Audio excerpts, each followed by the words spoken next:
तो दोस्तों, आज हम बात करने वाले हैं उन 9 रोचक तथ्यों की जो कि शिवाजी महाराज के बारे में हम सभी को अच्छे से पहचान कराते हैं। छत्रपति शिवाजी महाराज को शिवाजी या शिवाजी राजे भोंसले के नाम से भी जाना जाता है। उनका जन्म 19 फरवरी 1630 में शिवनेरी दुर्ग, जो कि पुणे जुन्नर नगर में शाहजी भोंसले की पत्नी जीजाबाई यानी कि राजमाता जिजाऊ की कोख से हुआ था।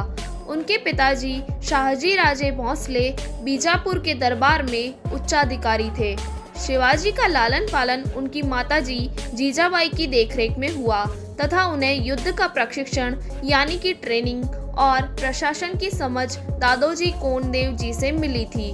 वह भारत के महान योद्धा और रणनीतिकार थे और हम सब जानते हैं कि उनके नाम से मुगल कांपते थे। 1674 में उन्होंने पश्चिमी भारत में मराठा साम्राज्य की नींव रखी थी।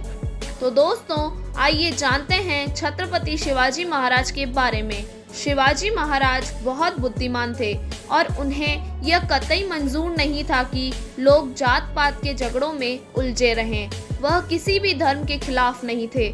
उनका नाम भगवान शिव के नाम से नहीं अपितु एक क्षेत्रीय देवता शिवाई से लिया गया है। उन्होंने एक शक्तिशाली नौसेना का निर्माण किया था, इसलिए उन्हें भारतीय नौसेना के पिता के रूप में भी जाना जाता है।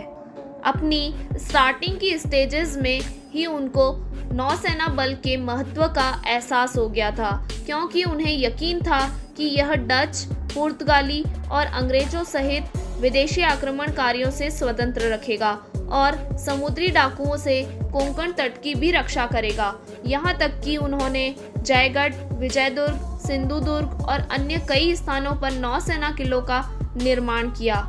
शिवाजी युद्ध की रणनीति बनाने में माहिर थे और सीमित संसाधनों के बावजूद उन्होंने छापेमारी युद्ध कौशल का परिचय उन्होंने तब दिया जब बहुत ही कम उम्र, मात्र 15 साल में तोरना किले पर कब्जा करके बीजापुर के सुल्तान को पहला तगड़ा झटका दिया था। 1655 आते आते उन्होंने एक के बाद एक कोंडन, जवली और राजगढ़ किलों पर कब्जा कर धीरे धीरे संपूर्ण कोंकण और पश्चिमी घाट पर कब्जा जमा लिया था। क्या आप जानते हैं कि बीजापुर को जीतने के लिए शिवाजी ने औरंगजेब की सहायता के लिए हाथ आगे बढ़ाया था, पर ऐसा हो ना सका क्योंकि अहमदनगर के पास मुगल क्षेत्र में 2 अधिकारियों ने छापा मार दिया था। वे शिवाजी थे जिन्होंने मराठों की एक पेशेवर सेना का गठन किया। इससे पहले मराठों की कोई अपनी सेना नहीं थी। उन्होंने एक औपचारिक सेना, जहां कई सैनिकों को उनकी सेवाओं के लिए साल भर का भुगतान किया गया, उसका गठन किया गया था। मराठा सेना कई इकाइयों में विभाजित थी और प्रत्येक इकाई में 25 सैनिक थे। हिंदू और मुस्लिम दोनों को बिना किसी भेदभाव के सेना में नियुक्त किया गया था। वह महिलाओं के सम्मान के कट्टर समर्थक थे। शिवाजी ने महिलाओं के खिलाफ दृढ़ता से उन पर हुई हिंसा और उत्पीड़न का विरोध किया था। उन्होंने सैनिकों को सख्त निर्देश दिए थे कि छापा मारते वक्त किसी भी महिला को नुकसान नहीं पहुंचना चाहिए। यहाँ तक कि अगर कोई भी सेना में महिलाओं के अधिकारों का उल्लंघन करते वक्त पकड़ा गया तो गंभीर रूप से उसे दंडित किया जाएगा। पन्हाला किले की घेराबंदी से भागने में शिवाजी कामयाब हुए थे।